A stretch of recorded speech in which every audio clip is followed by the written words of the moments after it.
A good morning to you all. A good afternoon to those in other countries. You're most welcome to today, the 29th of July, to our online talk show. It's a joint talk show.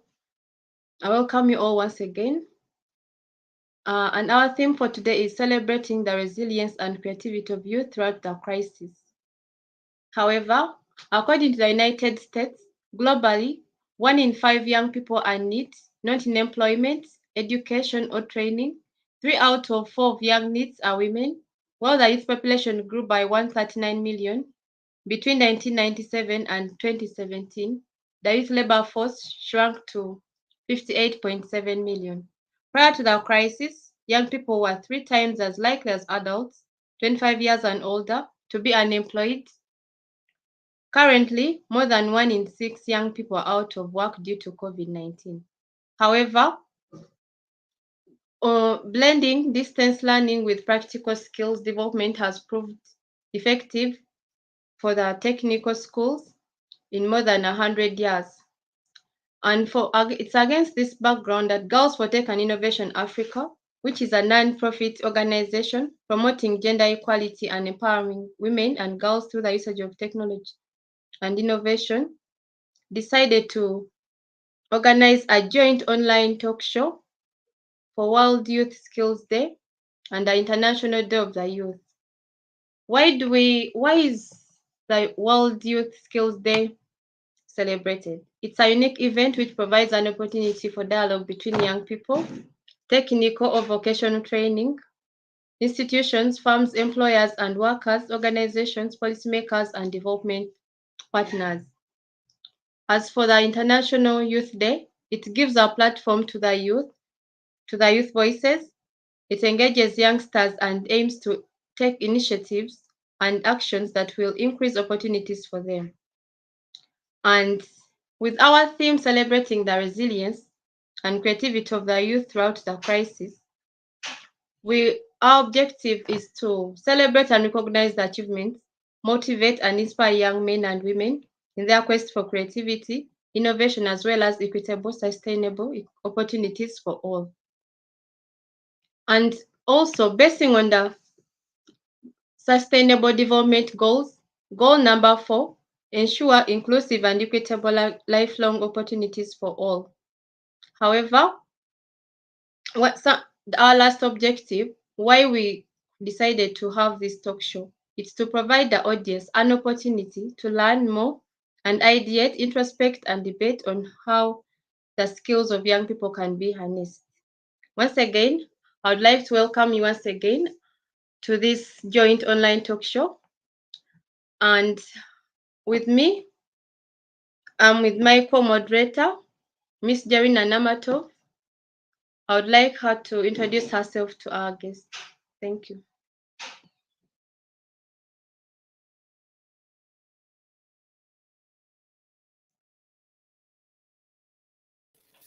Miss Jarina, we are 2 moderators for today. Hello. And with Nina Kanjako, facilitator and I'm a facilitator at Girls for Tech and Innovation Africa. I would like to welcome my co-moderator to come and join us. My name is Namato.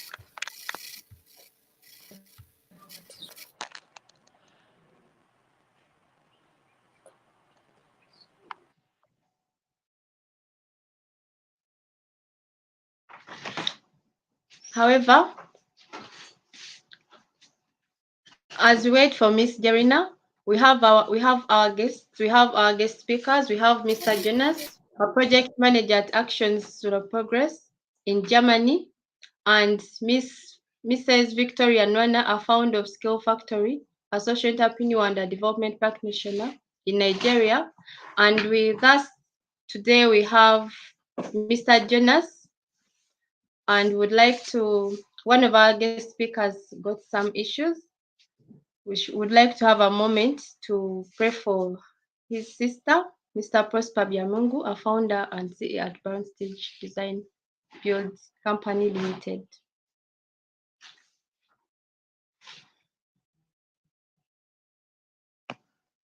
And As we wait for Miss Jarina to come and introduce herself,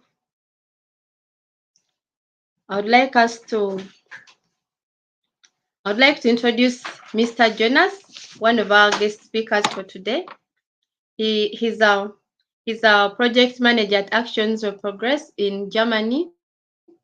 He holds a Bachelor's of Arts in Management, concentration in Public Administration from Southampton University. He's currently working as a project manager at Action of Progress with Miss Team Software, Excel for Business, and working and communicating in professional environments. You're most welcome, Mr. Jonas.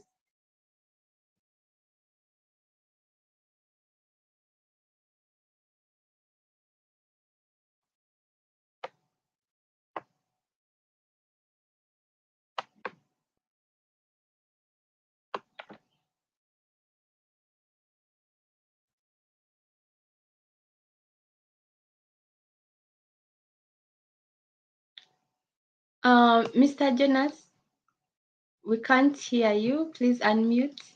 Thank you. Okay, thank you so much. Sorry, I did not know that I have mute myself.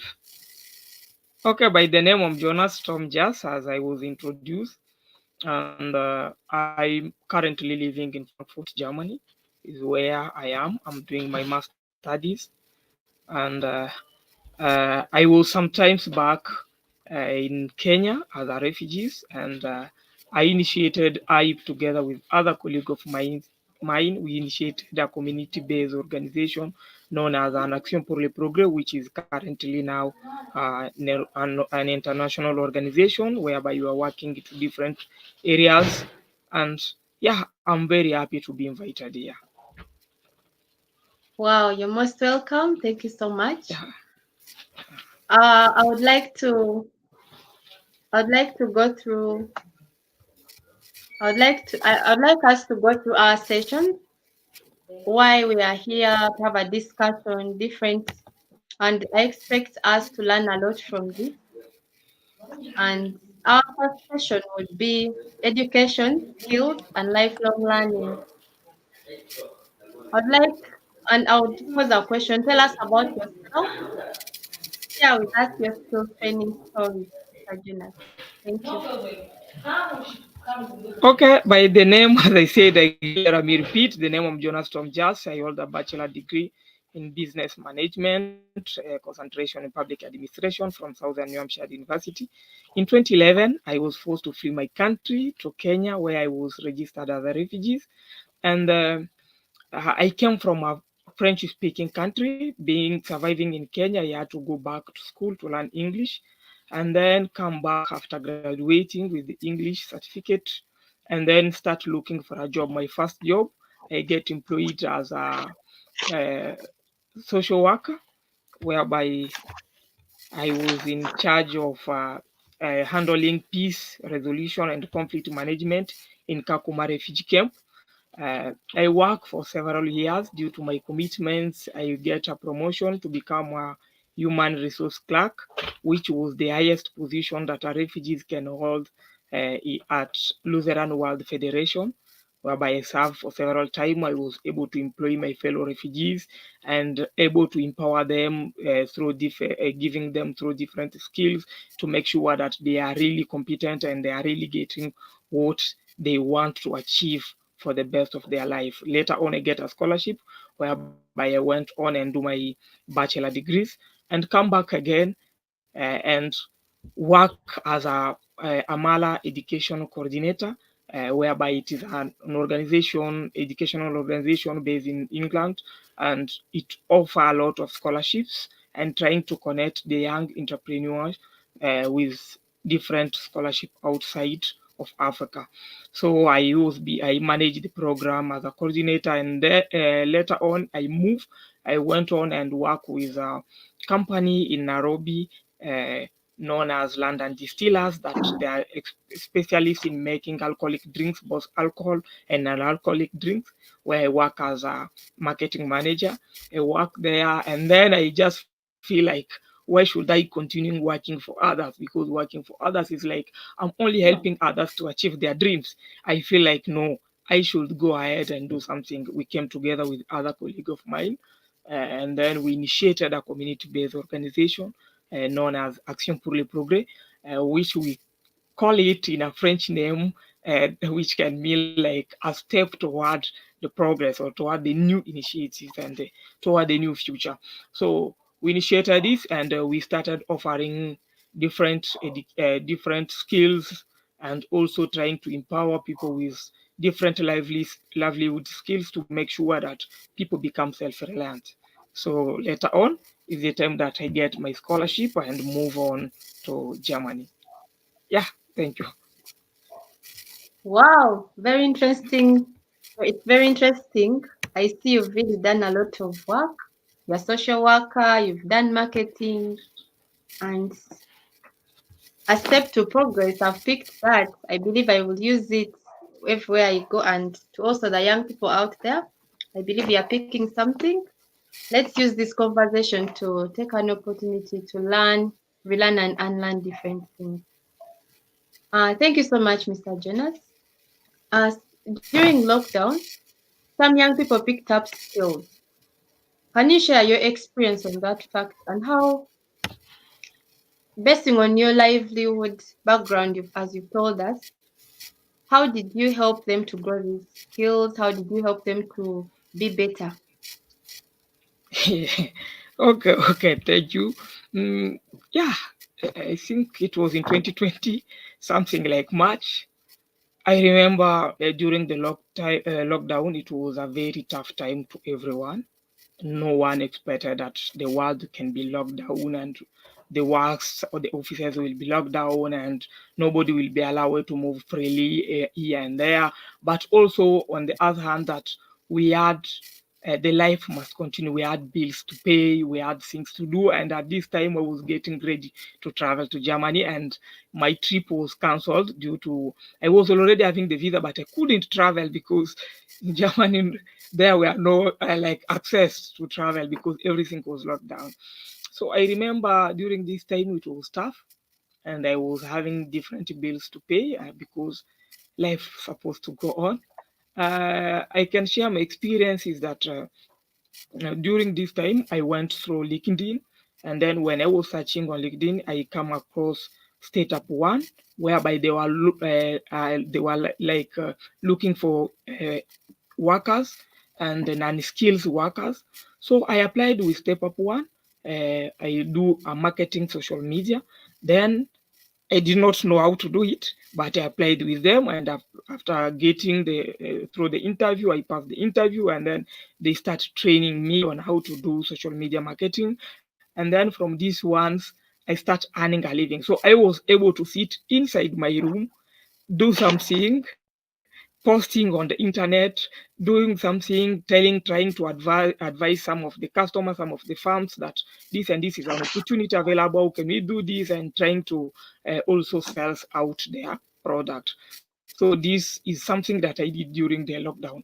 But after a few period, I came to realize that they were in need of many people. So I started connecting other friends of mine who were also refugees in Kakuma refugee camp. So I started like sending them the link, like here there is an advert. Can you please apply? And then you can work inside your home, and then it really moves. Then something that I can really happy to share is that during this lockdown, we closed also Action pour le Progrès. All our activities was closed down, and then we realized that this corona or COVID-19 is not going out this soon. So we have to learn on how to work with it.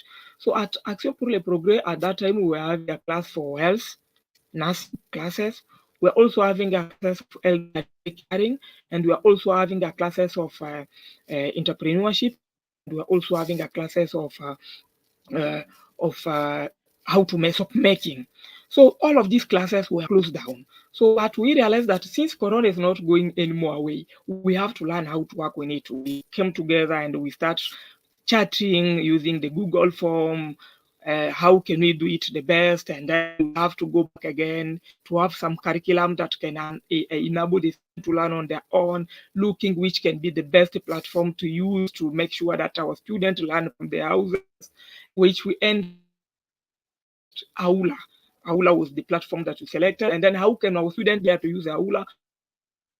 Move like we start dividing ourselves, like the staff, and reaching out to one-on-one beneficiaries to make sure that we train him and we just let him understand the platform on how we can use Aula, on how we can use YouTube to be like a source of learning, on how we can do different search, and also on how we can submit the assignment, as well as also to use the Google Docs for the group work. So this was one of a very tough work, but during this time we learn different things that we like, which can be using during the emergencies. Yeah. Thank you so much.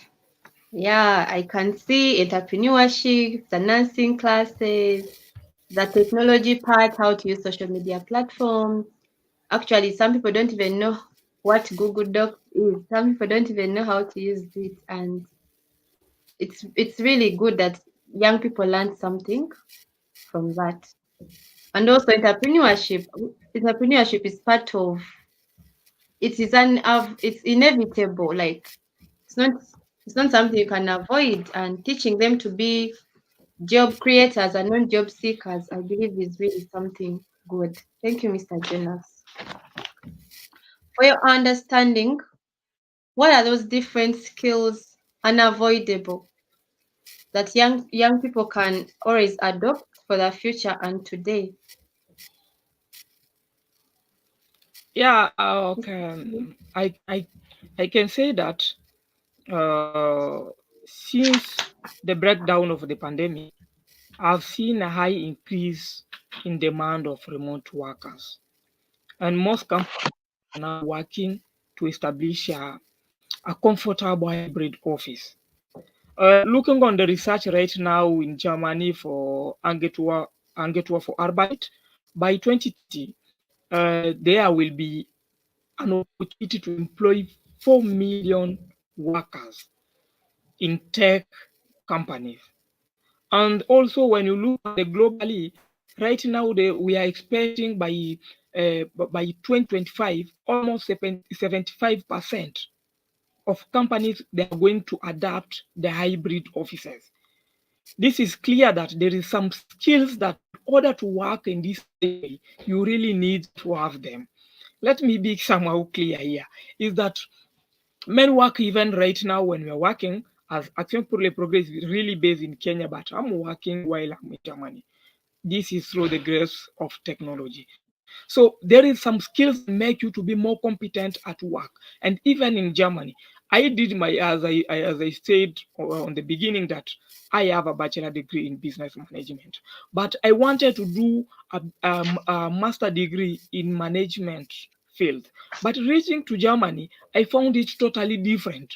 I found like the European market, global market or labor market in Europe, it is totally different. There is some kind of the skills that you really need to have in order to progress and in order to be more competitive in this market. Let me say like entrepreneurship is one of the skills that you can't avoid, because with the act of entrepreneurship is what can make somebody to be financially independent, because you have to create jobs and employ others. And this is something that we really lack in Africa, in the country. Learn getting the skills and come back at home and stay and wait for being employed. But when we have entrepreneurship skills, to employers in order to get a job, we don't need to go with moving up and down, and we don't have to look like a very big capital in order to start a business. But with entrepreneurship skills, I can say like we can use the resources available everywhere where we are and make unemployment and make life out of it. This is the first skills that you cannot avoid in nowadays world. A second skills that I can say is a communication skills. Everywhere, trying to connect with people, trying to have friends, trying to do everything, even in any kind of professional meetings and every kind of professional partnership or relationship, you really need to have a communication skills. I can also say another skills that is now leading the world. We are in a world of technology. Really, we really need more programmers. People who can program something that can improve the ways of working. Let's say today I'm working on two works because I'm also working as a logistic assistant officer with Bank of America based in Wiesbaden that aim to support the European American soldiers base with the livelihood and other support of the basic needs. So at this part, I just come to realize that we really need something to improve. We don't need like a book to come and sign in, sign out. No, we can create a program whereby our students or our staff, they don't need paper to sign, but they only have a card that can show like, yes, this person has signed in and this person has signed out. So we also need this kind of programming skills that will really program and improve our working environment and even our ways of living. Let's say, for example, some few years back, I went to Uganda. I was in Kampala. I really struggled to find out the shop where I went to shop to. But I come to realize like when you are coming in Europe, you don't struggle. There is an app that you can only download and only put the address of what you want, and then it will direct you, which is not a Google map. It will direct you the number of the buses or the train that you have to take in order to be in that destination. This is something that we really need to have, and more programmers are really needed, and they are the first highly paid job in Europe right now. So nobody can compare himself like I'm being paid. We are like the programmers; they are really well paid. The fourth, which I can say, is data analysis. Currently, why many of African businesses are failing?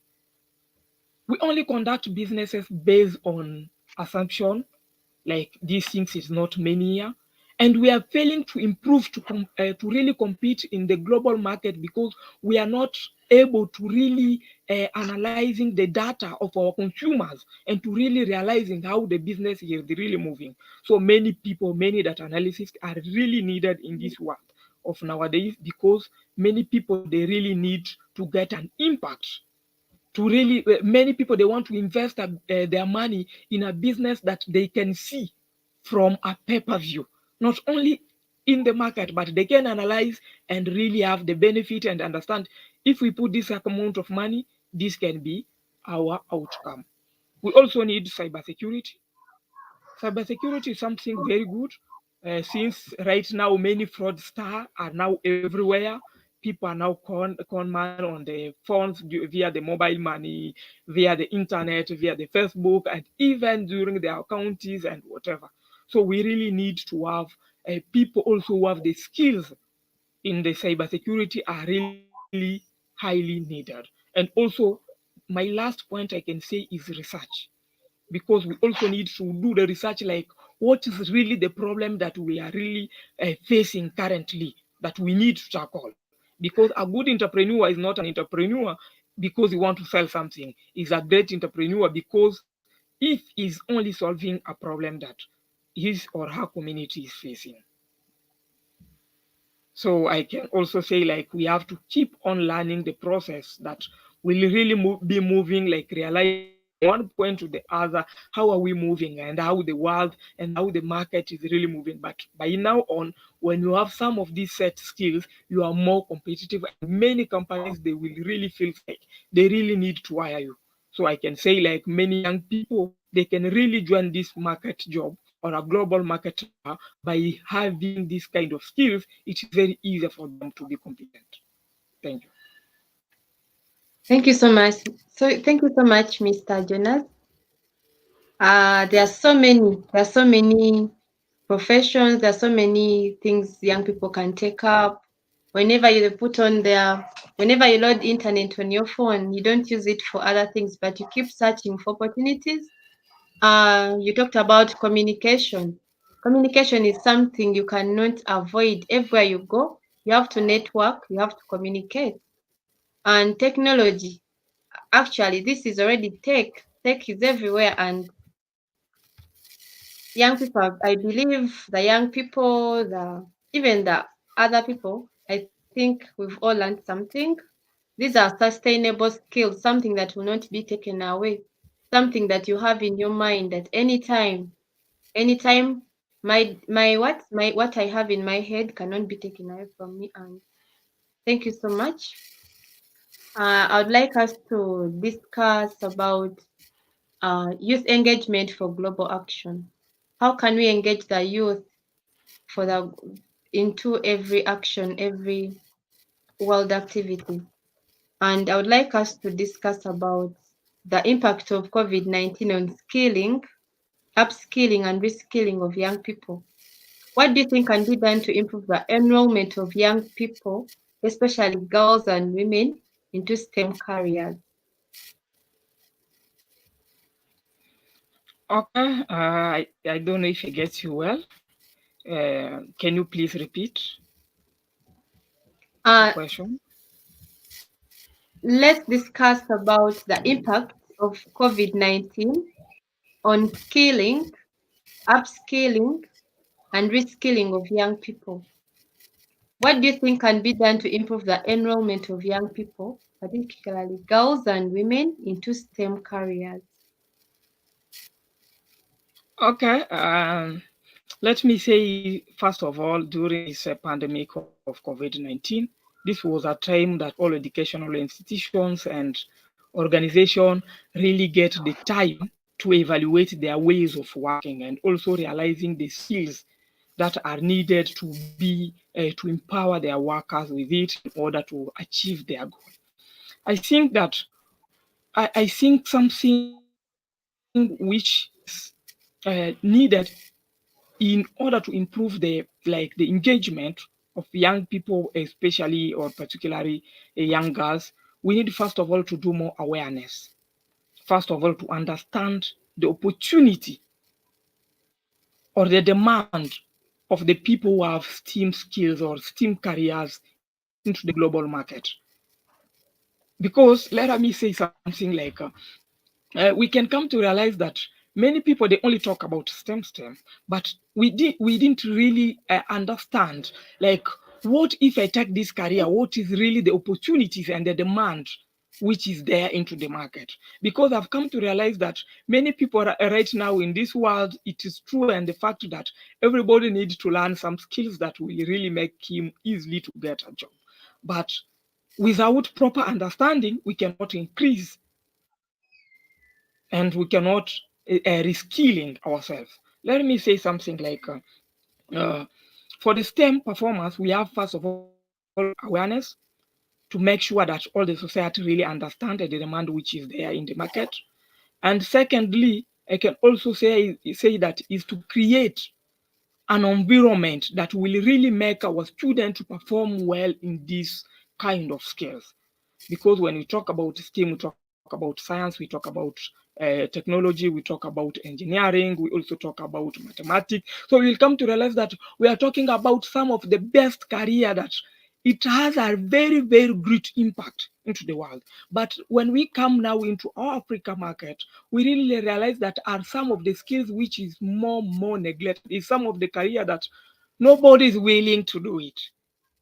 But I come to understand that the only ways of doing it is first of all, because when you talked about the girls have many basic needs. We need to get a hands on how we can support them. First of all, we cannot only look on like an institutional education. We cannot only looking onto like a syllabus or a curriculum and the student attending on the course, but we can also look on how we can break the barriers which prevent some of the students to don't take this kind of career and to embrace them and take it into the next future. Let me say an example. When I reached here in Germany, I applied for my first company. When I sent my first application was European Space Agency. European Space Agency, it is one of the agents. When I reached there for the interview day, I came to realize that many people are being employed there are people with STEM careers and is one of the best top most well paid company in Europe. They paid well. And they have the people that are really there to think for what to do for tomorrow. But now we have to increase our ladies because this is one of the best career that you can take. And this is something that you can really have many opportunities around you. but we have also to think on how we can support them both educational journey and both with their basic needs without neglecting any of them. I think this is the only way that we can really make sure we increase, and also we also help our ladies to join the program. And something that I can also want to add at the end is that when we are talking about upskilling, is that the ways of also creating the ways of coming out with our curriculum, we should also change it to not be more theoretically but also to be more of practicals, because another problem that we are really facing is that many of our ladies, many of our young boys, the only problem that our curriculum is more about theory. So they don't have any kind of practicals. But when we take this kind of program, this kind of career, and we create it in an environment that will make it more practical, will be easy for them to join. Yeah. Wow. Actually, I would like to add on that. I think we also have to mind about the attitudes. Some of our students or children, they have that bad attitude towards science courses, biology. You find that someone prefers the history class. Actually, maybe they are biased or something.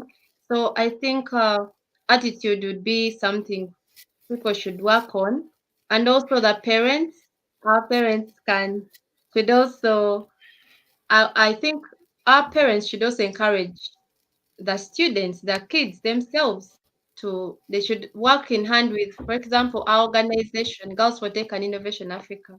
We do STEM projects in different schools. So what I would want to advise the parents to keep encouraging their children to take up those subjects, like you show them a path. You don't, once the parents ignore something, it makes it look like they're just doing it just, especially now that first we go to the schools and some of the parents I don't think don't know even what their kids do. So I think the parents have to work hand in hand with the schools and also encourage their kids, and also the attitudes. Then also our education system, like you said, it's too theoretical. We don't have, it's too much of theory, so people get tired at times. One reaches and you're Yeah, like, why am I I reading can. too? Yeah, thank you. Okay, Over I to you. think I can add something there. Because I did, first of all, myself in secondary school, I did biology and chemistry. So biology, biochimie that we call in our French country, and biology and chemistry was my options, and then my science was mathematics and physics. And when we talked about the science, why we found it more difficult in Africa, a part of Europe, why the Europeans are really doing great in this, and why we are really remaining behind with the development. It is because we don't have people, we don't have the qualified people, and very few people that are working on the science project. We will really realize that we have somebody like a professor who has spent years teaching, but the problem is that he only teach the theory, himself has no any practical of it. So I think that the government also should put one leg in it. Can we make it more practical? Let's say, for example, I really see the student here, when they learn about physics, they have to go into the company that's really working on some really wild physics project, and to really understanding how they are doing it. Let's take, for example, I visited one day, I went somewhere here in Munich, and I visited where they're working with robots. They are trying to do the they call it IE learning, which is something related with artificial intelligence, and they are trying to train the robot on how to cope up with the system. And then when I reached there, I found the students who are still in secondary school. They are also working in one of their projects together with their teacher and make it that this project really work. So I think from here is where, first of all, we really fail. Secondly, is that we have the assumption when, like, let's say, for example, when you tell me, like, can you take a math in university? Many people feel like, Where will you be employed unless you become a teacher in secondary school? Because nobody will employ you with your mathematics degrees.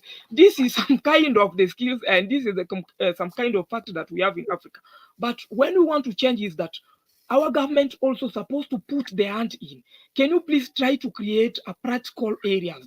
These students who are really focusing in mathematics, you can't create an atomic bomb without having proper mathematicians. You can't go to the space whereby the world's leading billionaire right now, he has a company to go there, Elon Musk.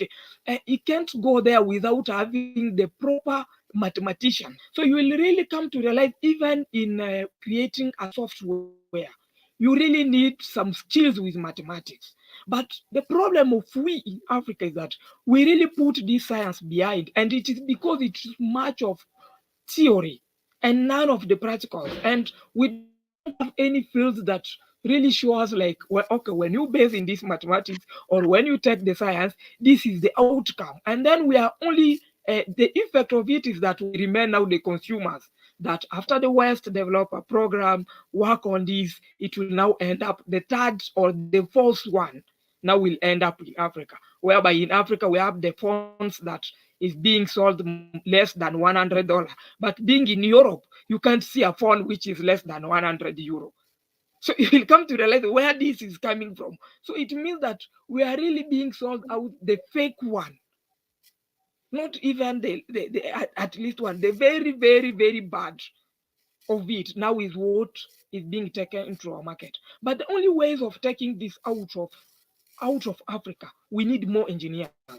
We have lands, we have everything. We need engineers who can create companies, who can create industries, who can work on that and improve. We cannot be remaining wearing something that we call second-hand use clothes, which is everywhere in Africa. But we can also be the consumers that we can be wearing the first one, because let's take, for example, Uganda has a very good soil whereby we can put cotton in it and then design some good clothes. But the problem of this, we don't have companies, we don't have industries. So you will realize people in Uganda throwing matoke away and people in Kenya dying with hunger because of our good engineers to design the good road and the good system of transportations. So I think that is why I started by saying like we really need a kind of a great awareness. First of all, to let the parent and everyone in the community to understand the opportunity which is there for the people with those STEM career.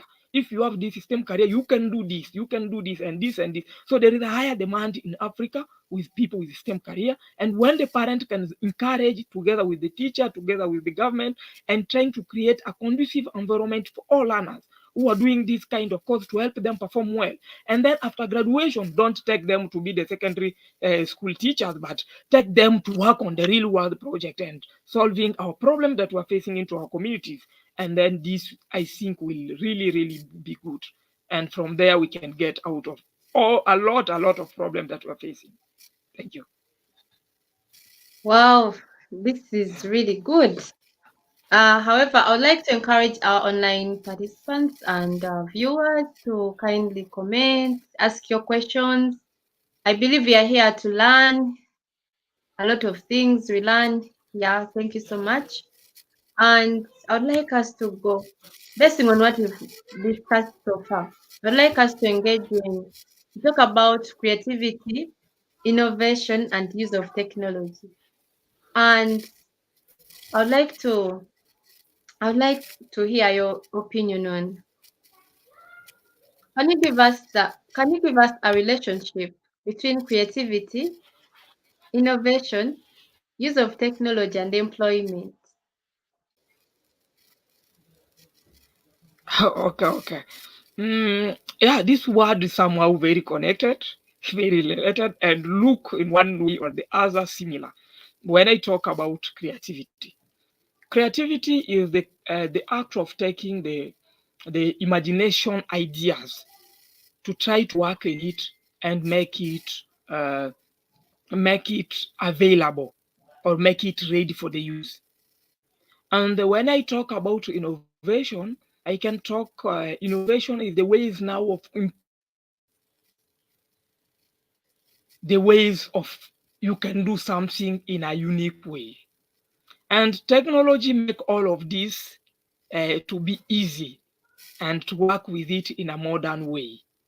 So I can say technology is the modern way of bringing your idea more visible, more tangible, and more efficient to perform a certain work and to really make sure that you are really addressing something. Let now trying to connect all of them. So I can be like an entrepreneur, or I can be like anybody else who has an creativity mind. So I can create something. I can have an idea like, okay, I need to come out with a ways of preventing people with malaria, something like that, which is one of the deadliest disease in our continent. So we take like, yeah, we can need something to create like how we can prevent ourselves with malaria.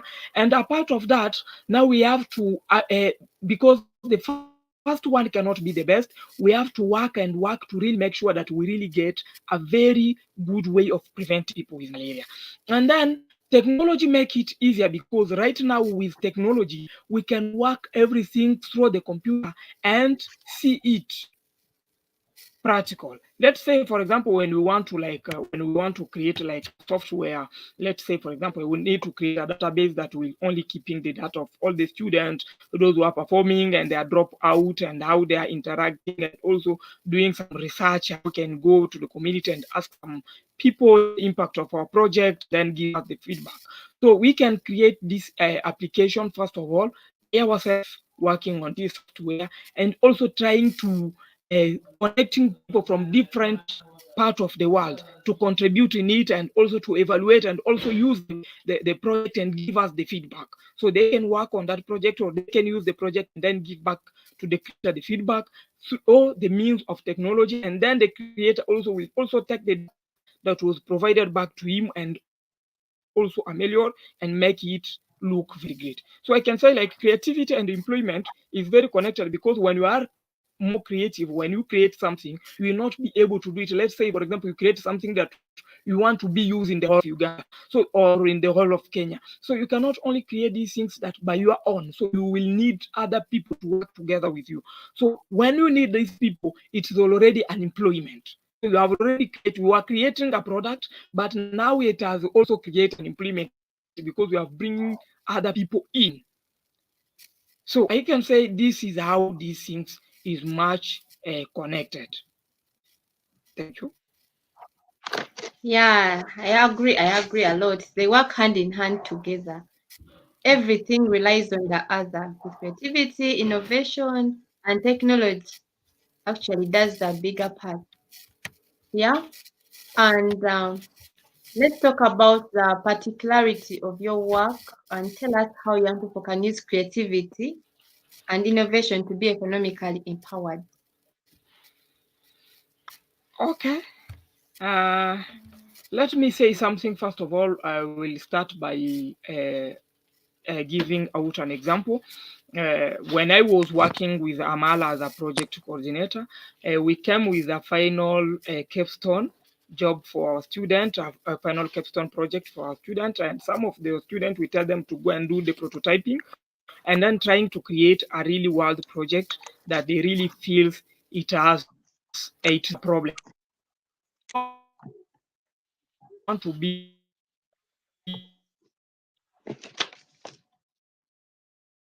we want to talk many people fail because of what? Some people want to create something because they really feel pleasure of it, and at the end of it, it will not go anywhere.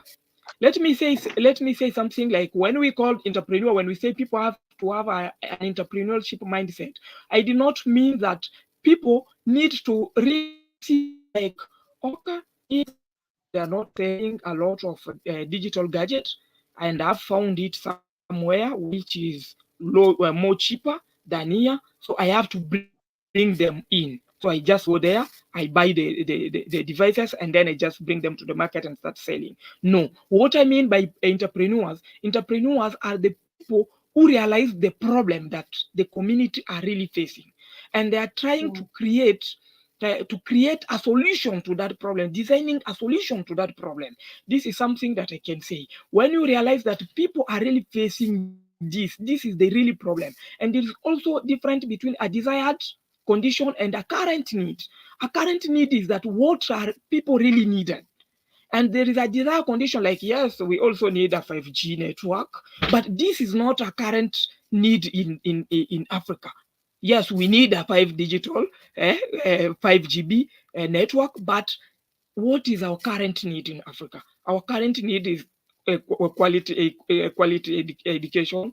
We need a health system, a strong health system. We need what? So this can be some of the current need and not a desired need. So what I'm talking about when we are talking about the creativity and when we are talking about the empowerment, we have to tell our young people and to tell other community members that first of all we have to realize what are really the problem that our community are really facing, and then trying to design a solution or trying to design a ways of improving that bad condition. And when you are coming with this kind of the product that people are really facing the problem, and when you are giving them the solution, many people agree with me and bet with me that many people will be willing to use your solution without even telling them, because they will really realize that I'm really want to do this and I was not able to do it, and this person has helped me to have a solution of this problem. So many people will even be able to buy your project or to buy your product because of what they are really realize that you are really addressing the problem. Let me say that in order to be financially independent, you need to be creative enough. And being creative enough, it is a way of being opportunist. And opportunist is the ways of not only selling which is not there on market, but selling what people are in need of it in that particular market. And when we are selling the things that people are really in need of it, people are willing to buy it because they need it. So in this case, I can say like when I talk with my student at Amala, when I was a project coordinator, we went ahead, we do some prototyping, we come down, we design a solution to empower widows, mothers, to empower them to have a ways of becoming self-independent and financially independent. So we come out with, after conducting several prototyping, we come out that many mothers, they don't want to go to school and learn a whole day or spend 5 hours in the class. What they only need, they need a kind of a practical skills, only like 1 hour per day. And what they really need, we also come to realize on the other hand, after realizing what our benefit, what our targeted customer need, we also go to the market.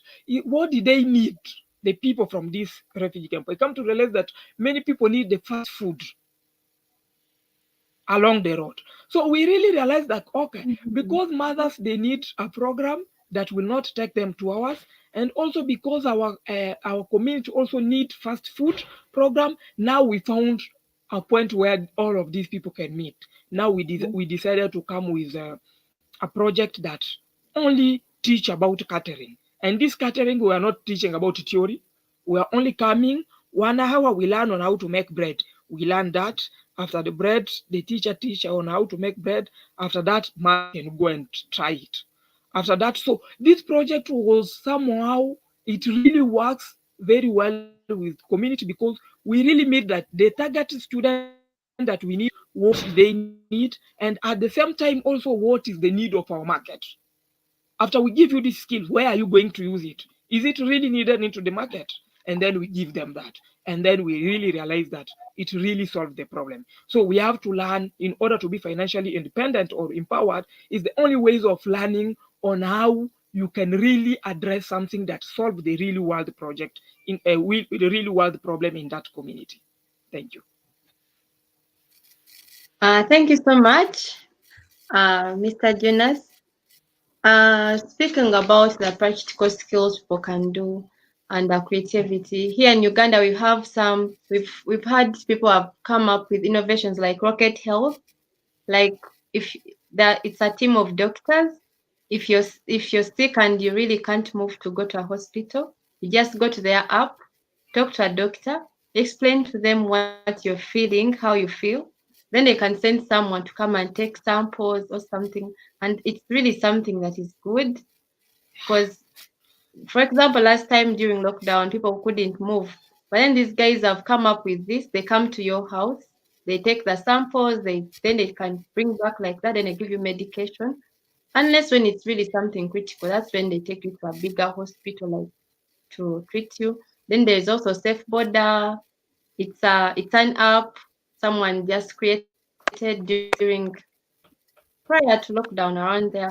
Like it's more of like Uber anytime, but it's border. They can do deliveries. You just go to your app, you put your location, they come and pick you like that. Then there's also Jumia, it's for food. There's so many other apps for food, like you're somewhere, you're stuck, you can't get a nice meal for yourself. You go to the app, you sign, you get. Then besides that, there's also the other part where I've seen a woman, she was a journalist, and she innovated. She came up with making bags because I had her story on TV, and she was like, she just woke up one time and she's like, I can do something out of bottle tops, the plastic bottles, the Mirinda bottles, the Coca-Cola bottles, and she really makes nice bags. And also, I've seen so many things people really they're doing out of the resources around them. So, what I want to encourage the youth, anything, like people can use anything around them to come up with something. You just have to identify a social problem and find a way to overcome it, as well as gaining some income or being economically empowered. So thank you so much. As I'd like to I'd like to welcome my co-moderator, Miss Jerina. Sorry about the network bridge. You're most welcome. And I would like you to take us to the next part. Thank you.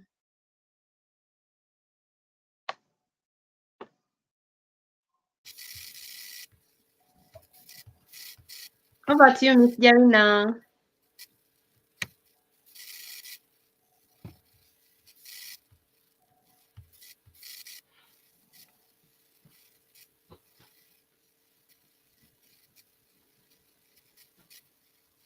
We can't hear you. We can't hear you, Miss Jerina. Creative information.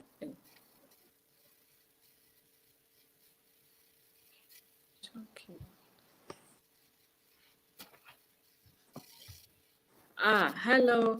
Thank you so much, Miss Whitney. Thank you very much. And to Mr. Jonas, thank you so much for the educative information you have given us and decided to be here with us today.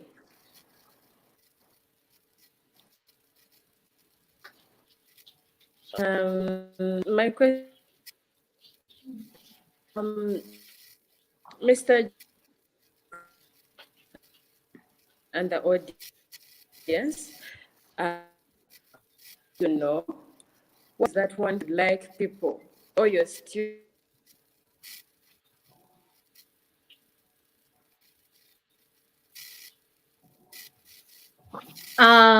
Mr. Jonas, apologies about the network bridge. The questions, our last questions would be like, what is the one thing you'd like people, or your students, or the people you've inspired to remember about when you get to your career?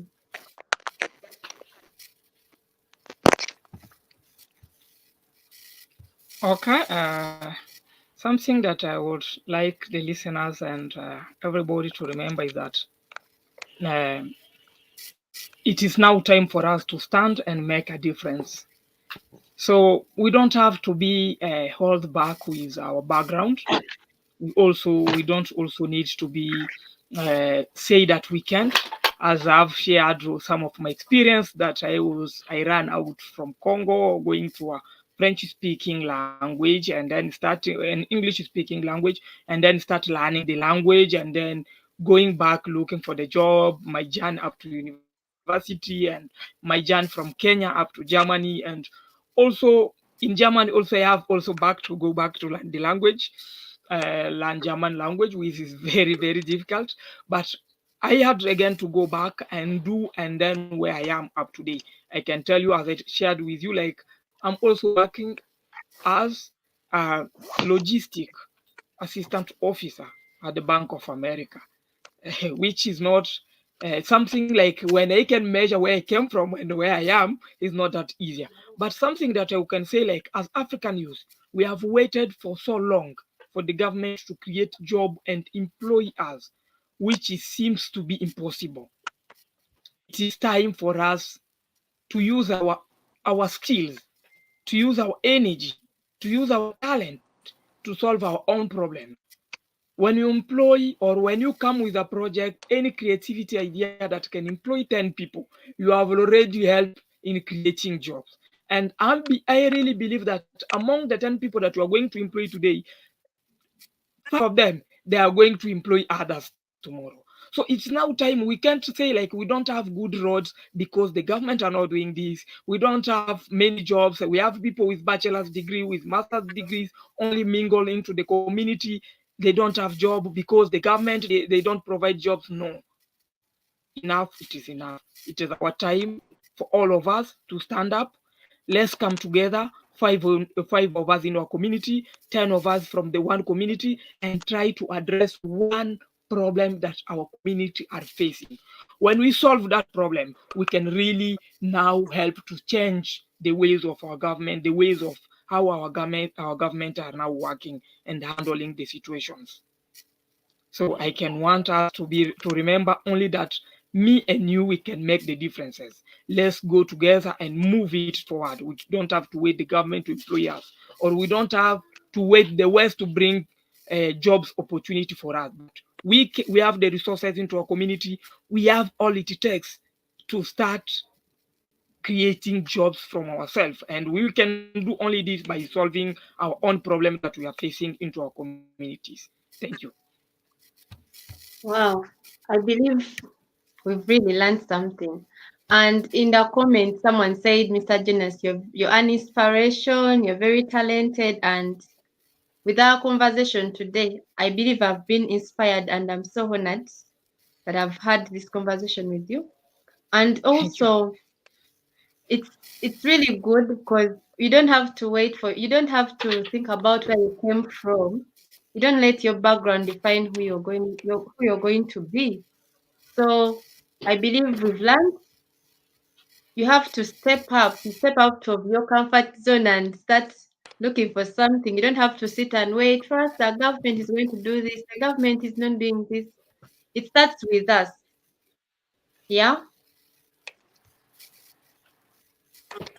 And with that said, I would like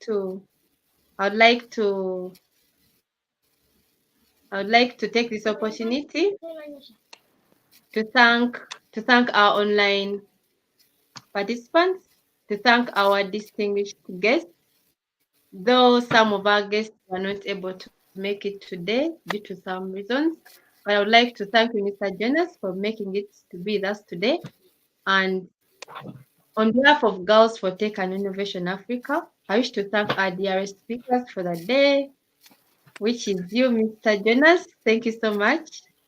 We are very grateful for your time, the inputs you've made during the conversation. It's our fervent hope that that these inputs we've made will help shape the global conversation on youth in STEM and other skills, and also to create more awareness and support towards their potential. And lastly, to our online participants, thank you so much for being with us today and taking off your busy schedules to join us. I would like us to have a group photo together, and you can end the session. Thank you so much.